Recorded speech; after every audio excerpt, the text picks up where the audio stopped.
की रेखा गुप्ता सरकार ने अपने 100 दिन पूरे कर लिए हैं और दिल्ली के तमाम ऐसे इलाके हैं कि नई सरकार ने न सिर्फ वहां पर नई व्यवस्था के चलते बुलडोजर चलवा दिया है, बल्कि कई जगह तो नालों के किनारे और अवैध बस्तियों को गिराने का बाकायदा अभियान चला रखा है। और इसी अभियान की जद में आया है मद्रासी कैंप।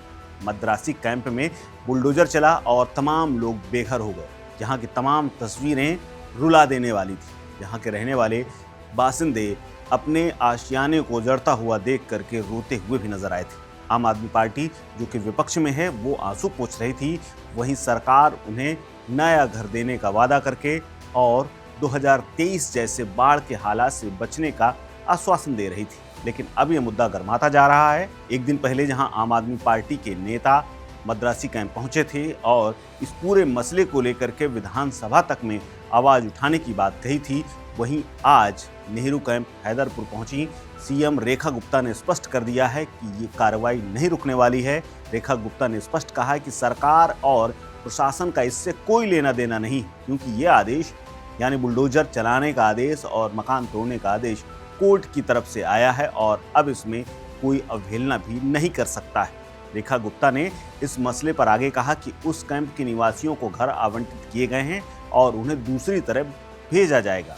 दिल्ली में 3 जगहों पर कार्रवाई की गई है, जिसमें रेलवे ट्रैक के पास बनी हुई झुग्गी झोपड़ी भी है। रेलवे ने कार्रवाई की है। अगर जान माल का नुकसान होता है तो कौन जिम्मेदार होगा? क्या आतिशी, सौरभ भारद्वाज या फिर अरविंद केजरीवाल इसके लिए जिम्मेदार होंगे? क्या कुछ कहा रेखा गुप्ता ने, सुनिए। मैंने स्पष्ट रूप में आज बताया है कि जिन झुग्गियों में माननीय कोर्ट के यदि आदेश हैं तो उसमें ना कोई सरकार कुछ कर सकती है ना प्रशासन कुछ कर सकता है। जो कोर्ट के आदेश हैं जिसके कारण से शहर को दिक्कत है, आज मद्रासी कॉलोनी की सच्चाई ये है कि वो बारापुल्ला जो नाला है उसके तट पे बसी हुई है और माननीय कोर्ट ने लगभग 4 बार इस बात को दोहराया कि इन झुग्गियों को हटाना जरूरी है ताकि उस नाले तक मशीनें जा पाएं, वहाँ पे सफाई हो पाए। नहीं तो पूरी दिल्ली में फिर से जैसे 2023 में बाढ़ आई थी वैसी ही बाढ़ आने की आकांक्षाएं बन जाएगी। तो माननीय कोर्ट के आदेश का उल्लंघन कोई कर नहीं सकता। वहाँ के उस कैंप के लोगों को मकान भी दिए गए हैं और उनको वहाँ शिफ्ट भी किया गया है।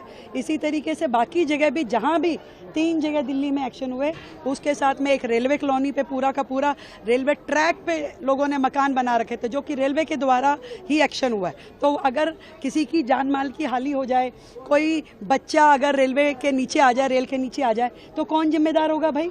सौरभ भारद्वाज जिम्मेदार होगा कि आतिशी जिम्मेदार होगी कि केजरीवाल जिम्मेदार होगा?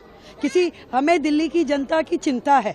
आज यदि कोर्ट ने किसी चीज़ के आदेश दिए तो कोर्ट सोच समझ के आदेश देता है। उनको समझ में है कि ये क्या चीज़ जरूरी है। इसके अलावा पूरी दिल्ली में 700 करोड़ की लागत से काम चल रहे हैं जो कि कभी ना केजरीवाल की सरकार ने किए ना कांग्रेस की सरकार ने किए।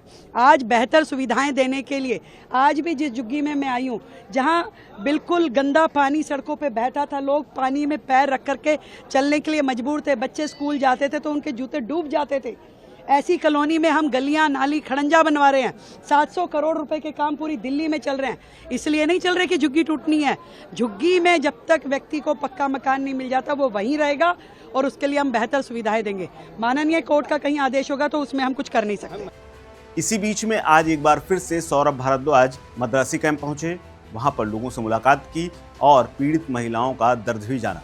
सौरभ भारद्वाज ने कहा कि इस पूरे मसले को लेकर के हम विधानसभा में उठाएंगे और बाकायदा जिस तरह से बीजेपी की नई नवेली सरकार ने आते ही गरीबों को सताना शुरू किया है, झुग्गी झोपड़ी वालों को हटाना शुरू किया है, ये हम बिल्कुल बर्दाश्त नहीं करेंगे। आपको बता दें कि इससे ठीक एक दिन पहले यानी शनिवार को संजय सिंह और आम आदमी पार्टी के कई नेता मौके पर पहुंचे थे। उन्होंने पीड़ितों से मुलाकात की थी। लेकिन आज पहुंच करके क्या कुछ कहा है सौरभ भारद्वाज ने, सुनिए। देखिए, जब से भारतीय जनता पार्टी की सरकार दिल्ली में बनी है, हर रोज कहीं ना कहीं की खबर आ रही है कि दिल्ली में यहाँ पे बुलडोजर चला, दिल्ली में उस जगह बुलडोजर चला। कल संजय जी और हम लोग वजीरपुर में गए थे, वहाँ पे भी आपने देखा कि किस तरह से बुलडोजर से गरीब गरीब लोगों को उजाड़ दिया गया।